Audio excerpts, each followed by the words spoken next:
अब हमारे रीवा में आविष्कार और इतिशा स्पोर्ट्स की तरफ से लगने वाला है समर कैंप। जी हाँ, जो कि 25 अप्रैल से 15 जून तक चलेगा। नमस्कार, रीवा 24 के आज के अंक में आपका स्वागत है। डालते हैं एक नजर आज की प्रमुख खबरों पर। बद्रीनाथ धाम स्थित लक्ष्मण बाग संस्थान की जमीन बेचने के संबंध में माला ने मीडिया के माध्यम से दी जानकारी। सिटी कोतवाली पुलिस की कार्यवाही, वाहन चोर गिरफ्तार, कई दोपहिया वाहन बरामद। आबकारी विभाग की संयुक्त टीम ने मुखबिर की सूचना पर मारा छापा और नगर निगम के सफाई गोदाम में एक बार फिर भीषण आग। इन खबरों को आगे हम विस्तार से देखेंगे। बद्रीनाथ धाम स्थित लक्ष्मण बाग संस्थान की जमीन बेचने के संबंध में एडवोकेट बी के माला मीडिया के माध्यम से अपनी बात रखी। बी के माला ने कहा कि बद्रीनाथ धाम में लक्ष्मण बाग संस्थान की करोड़ों की जमीन बेच दी गई है। वहीं इसी तरह रीवा में भी स्थित लक्ष्मण बाग संस्थान की उपेक्षा की जा रही है। और क्या कहना है इस संबंध में बी के माला का, आप खुद सुनिए।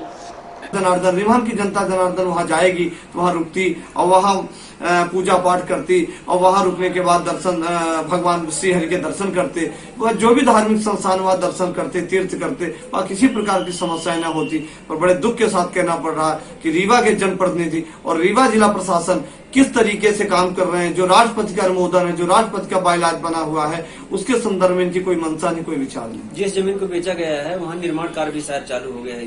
जी, वहाँ की वीडियो हमारे पास आई है और वहाँ के फोटोग्राफ्स, वहाँ गौशाला है, वहाँ के साधु संत महात्मा यहाँ वहाँ से चले आए हैं और वहाँ श्रृंगार के लिए हमारे महात्मा, हमारे रीवा का जनप्रतिनिधि पुजारियों की ड्यूटी लगती थी। कितना सौभाग्य था कि हमारे रीवा का नाम वहाँ चलता था। हम कहते थे कि हमारी यहाँ जमीन है, वहाँ रुकते थे। तो आज हम इससे वंचित होते जा रहे हैं। हमारे जनप्रतिनिधि किस तरीके सोच रहे हैं, हमें इस बात का खेद है कि हमारा प्रतिनिधित्व समाप्त हो रहा है। जो जमीन बेची गई उसका पैसा कहाँ इन्वेस्ट होना है?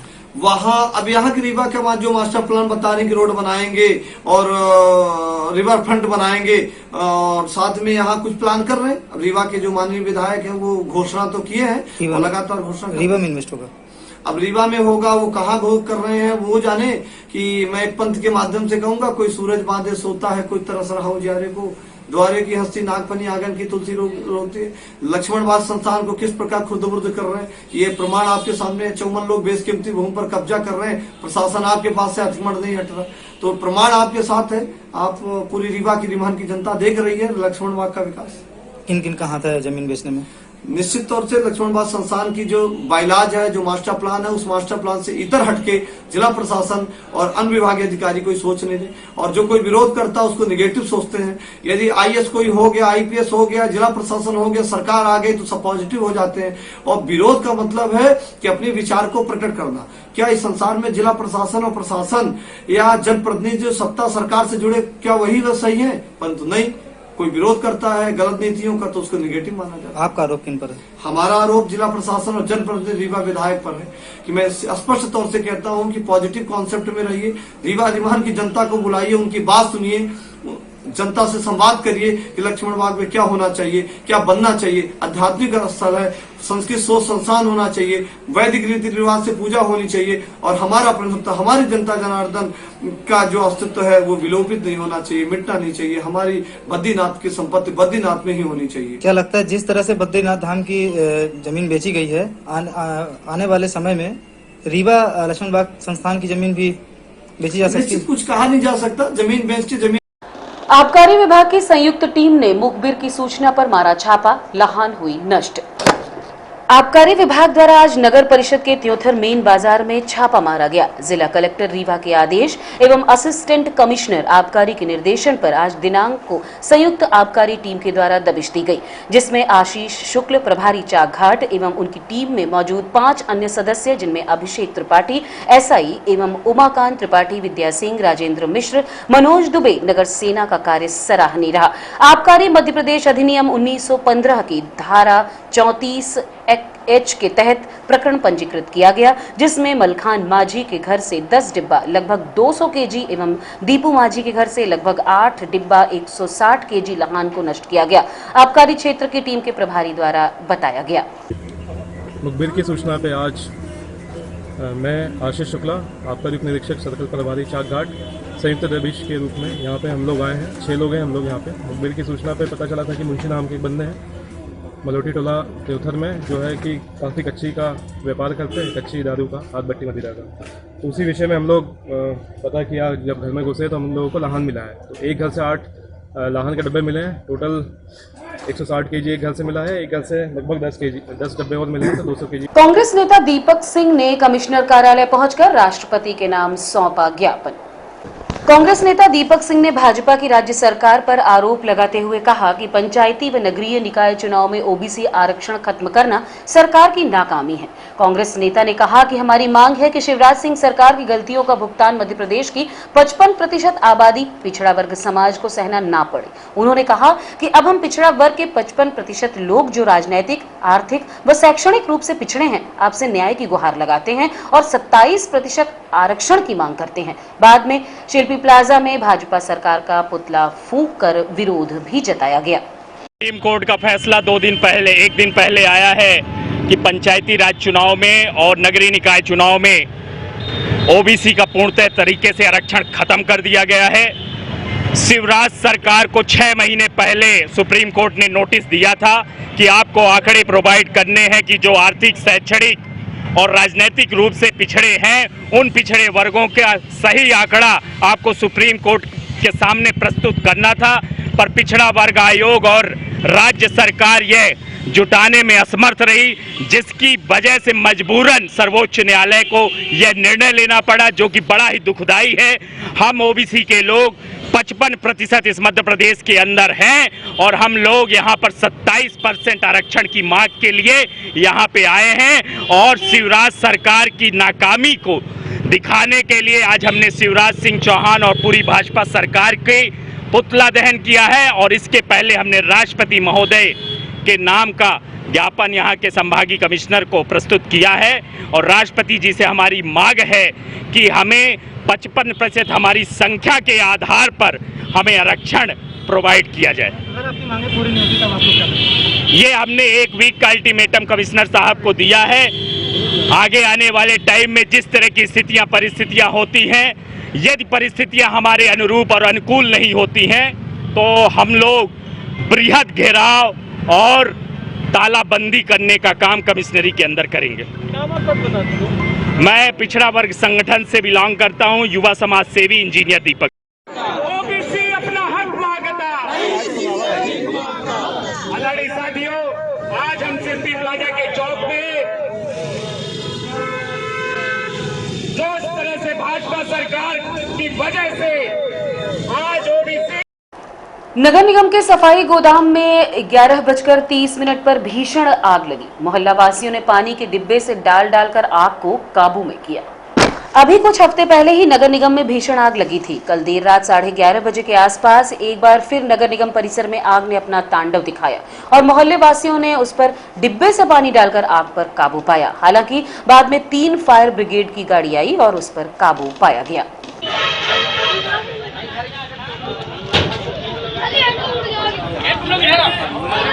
भाई अब सब सेफ है।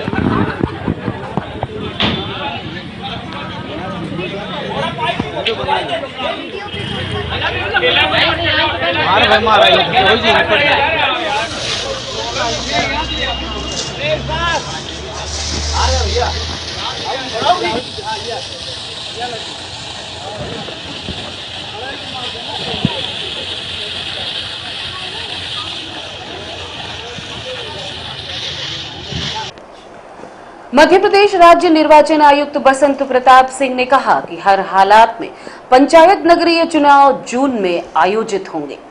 कलेक्ट्रेट में वीडियो कॉन्फ्रेंसिंग के माध्यम से मध्य प्रदेश राज्य निर्वाचन आयोग भोपाल द्वारा नगरीय निकायों एवं त्रिस्तरीय पंचायतों के आम चुनाव 2022 की तैयारियों के संबंध में समस्त जिला निर्वाचन अधिकारियों के साथ वीडियो कॉन्फ्रेंसिंग के माध्यम से राज्य निर्वाचन आयुक्त बसंत प्रताप सिंह द्वारा बैठक ली गई, जिसमें सभी कलेक्टरों को आगामी चुनाव की तैयारी को लेकर जरूरी दिशा निर्देश भी दिए गए।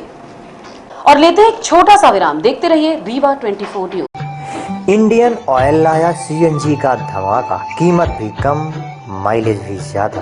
सीएनजी अब आपके शहर रीवा में उपलब्ध। सीएनजी अपनाएं और 1.5 गुना तक की बचत पाएं। जी हां, अब आप अपने पुराने वाहनों में सीएनजी किट लगवा सकते हैं।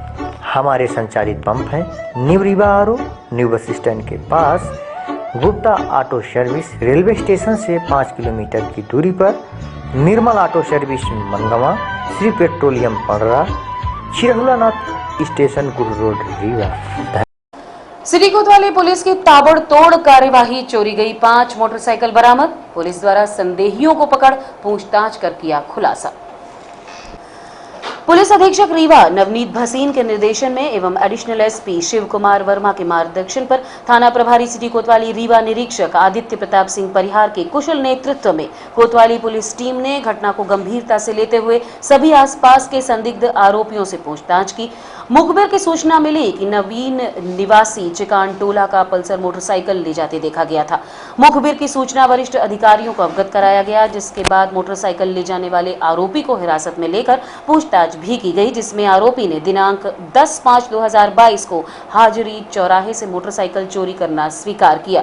आरोपी से गहराई से पूछताछ करने पर उसने अस्पताल चौराहे से 1, घूगर मोहल्ला रीवा से 2, सराफा बाजार से 1 मोटरसाइकिल अपनी मास्टर की के जरिए लॉक तोड़कर चोरी करना स्वीकार किया। कब्जे से 5 मोटरसाइकिल बरामद की जाकर वहीं पुलिस ने बताया कि आरोपी एक आदतन अपराधी है, जिसकी चोरी मारपीट के कुल 5 से अधिक अपराध सिटी कोतवाली रीवा में दर्ज हैं। पकड़े गए आरोपी का नाम किशन चिकवा उर्फ नवीन, पिता हीरालाल चिकवा, उम्र 20 साल, निवासी चिकान टोला रीवा, थाना सिटी कोतवाली बताया जा रहा है। वहीं आरोपी के पास से 5 मोटरसाइकिल जिसकी कीमत 2,87,000 रुपए बताई गई है, बरामद की गई। 22 फरवरी से लेकर के और ही मई माह तक में लगातार जो मोटरसाइकिलों की चोरियां हो रही थी, उसमें लगातार पुलिस अधीक्षक महोदय द्वारा निर्देशित किया गया था कि लगातार मुखबिर तैनात करें। पुराने जितने पूर्व में वाहन चोरी में पकड़े गए हैं उनको पूछताछ करें, उनको राउंड अप करें, उनके मोबाइल नंबर लेकर के उनकी लोकेशन साइबर से के माध्यम से ट्रेस कराएं। तो इस तरह से जो पुराने चोर थे उनको राउंड अप किया जा रहा था। इसी सिलसिले में ये चिकवा है अपना चिकान मोहल्ले का किशन चिकवा, जो कि पुराना चोर है, कई बार मोटरसाइकिल चोरी में या चोरी के प्रयास में कई बार जेल जा चुका था। ये कुछ पल्सर मोटरसाइकिल लिए हुए मिला था, जिससे पूछताछ की गई और उसको कागजात मांगे गए उससे कि कागज़ दिखाओ, तो कागज़ उसके पास नहीं थे। तो कुछ स्टाफ थे पहचाने के, ये तो वही चोर है। उसको जब लेकर के ला करके बारीकी से पूछताछ की गई तो उसने अलग अलग स्थानों से 5 स्थानों से जो मोटरसाइकिलें चुराई थी और उनको छुपा कर रखा हुआ था, वो 5 मोटरसाइकिलें इसके द्वारा बरामद कराई गई। ये लगभग 2.5 से 3 लाख के बीच में की कीमत की हैं और सभी महंगी मोटरसाइकिलें पल्सर और 5 इस टाइप की मोटरसाइकिलें। सैनिक स्कूल रीवा में अंतर सदनीय बॉक्सिंग प्रतियोगिता आज पूर्व मंत्री एवं रीवा विधायक श्री राजेंद्र शुक्ल के मुख्य आतिथ्य में संपन्न हुई। सैनिक स्कूल रीवा में आज बॉक्सिंग प्रतियोगिता का आयोजन 3 दशकों के बाद किया गया, जिसका एकमात्र उद्देश्य कैडेट्स के अंदर शारीरिक व मानसिक दृढ़ता का विकास करना है। अंतर सदनीय बॉक्सिंग प्रतियोगिता आरंभ करने से पहले सभी कैडेट्स को आर्मी के प्रशिक्षित कोच हवलदार ईशोर खड़क के द्वारा 3 माह का विशेष प्रशिक्षण दिया गया। इसके साथ ही विद्यालय की गर्ल्स कैडेट को भी आत्मरक्षा व शारीरिक तथा मानसिक रूप से मजबूत बनाने के लिए मार्शल आर्ट्स की भी ट्रेनिंग राज्य स्तरीय प्रशिक्षक व अंतर्राष्ट्रीय खिलाड़ी श्री तोषराम कनोजे द्वारा दी जा रही है। इस अवसर पर कर्नल राजेश बेंदा, प्राचार्य सैनिक school Rewa, squadron leader AN Thakur, उप प्राचार्य मेजर APS बुल्लर, प्रशासनिक अधिकारी डॉक्टर आस पांडे, वरिष्ठ अध्यापक, सम्मानित अतिथिगण डॉक्टर हेमंत अग्रवाल, पूरा छात्र, समस्त अध्यापकगण, प्रशासनिक कर्मचारी तथा समस्त कैडेट उपस्थित रहे। यह कार्यक्रम माननीय राजेंद्र शुक्ल जी के मुख्य आतिथ्य में संपन्न हुआ। नहीं, इसके लिए मैं यहाँ के प्रिंसिपल को बधाई देता हूँ, क्योंकि आर्मी में बॉक्सिंग का अपने आप में एक बहुत बड़ा महत्व है। जो बच्चे स्कूल से फिर NDA में जाते हैं, डिफेंस एकेडमी में, तो वहाँ पर तो उन्हें बॉक्सिंग के लिए का कोर्स करने पड़ता है। तो शुरुआत में ही स्कूल में ही जो 30 वर्षों से नहीं चल रहा था बॉक्सिंग का course, second clear the ring, वो शुरू होना निश्चित रूप से अच्छा कदम है। खेलों के लिए स्पोर्ट कॉम्प्लेक्स यहाँ पर बन रहा है, काफ़ी समय लग रहा है। नहीं, स्पोर्ट्स कॉम्प्लेक्स जो बना रहे हैं वो 2 महीने में पूरा हो जाएगा। सेकंड राउंड वर्ल्ड क्लास का स्पोर्ट्स कॉम्प्लेक्स रीवा में बन रहा है, और जब ये बन के तैयार होगा तो फुटबॉल का एक इंटरनेशनल स्टैंडर्ड का जो मैदान है उस पर हम लोग टूर्नामेंट करा के उसका उद्घाटन भी करेंगे। रीवा शहर में तरणताल एक बना हुआ है, तो काफ़ी इसमें नेशनल तैराक निकले हैं और अब बंद होने के कगार पर वो पहुंच गया है। लोग वहाँ तैरने तो जाते हैं सुबह, उसके डाइविंग बोर्ड को लेके और कुछ उसके स्प्रिंग्स वगैरह को लेके जरूर कुछ बातें आई थी, जिसको ठीक कराया जा रहा है, हो जाएगा। और लेते हैं एक छोटा सा विराम, देखते रहिए रीवा 24 न्यूज। हड्डी जोड़ एवं रीढ़ रोग तथा स्त्री रोग एवं प्रसूति रोग का इलाज एक ही छत के नीचे। विघ्नहर्ता hospital and trauma centre, hotel landmark के पास, रतहरा, रीवा। डॉक्टर संतोष सोनी, पूर्व चिकित्सक, बॉम्बे हॉस्पिटल, मुंबई। हड्डी जोड़ एवं रीढ़ रोग विशेषज्ञ, छोटे चीरे एवं दूरबीन विधि द्वारा हाथ तथा पैर की हड्डियों का ऑपरेशन। गठियाबात, जटिल एवं बिगड़े हुए फ्रैक्चर का बेहतर इलाज करते हैं डॉक्टर संतोष सोनी। विघ्नहर्ता हॉस्पिटल ट्रामा सेंटर में ही स्त्री एवं प्रसूत रोग विशेषज्ञ डॉक्टर शैलजा सोनी भी उपलब्ध हैं, जिनकी देखरेख में नॉर्मल डिलीवरी, सिजेरियन ऑपरेशन एवं बच्चेदानी से संबंधित ऑपरेशन की बेहतर सुविधा। संतानहीन दंपत्ति तत्काल संपर्क करें। विघ्नहर्ता hospital and trauma centre, hotel landmark के पास, रतहरा, रीवा। सुविधाजनक एवं सफल इलाज हेतु आज ही संपर्क करें। विघ्नहर्ता hospital and trauma centre, hotel landmark के पास, रतहरा, रीवा। मोबाइल नंबर 7828781983 अथवा 8462956774 पर।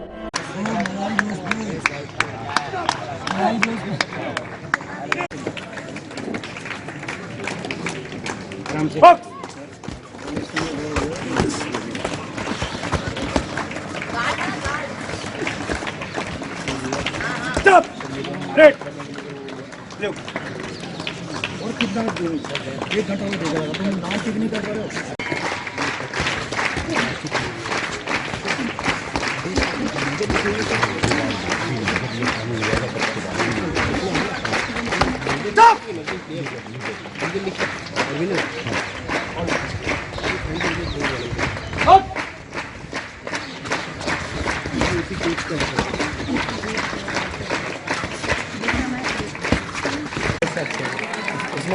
इसमें कैसी आ रही है? ज़्यादा अच्छी नहीं आ रही, तो नहीं आ रही, ठीक ठाक आ रही है।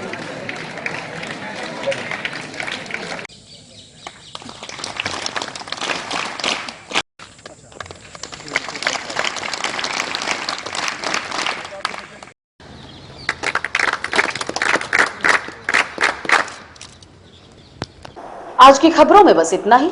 कल पुनः मिलने के वादे के साथ दीजिए इजाजत। नमस्कार।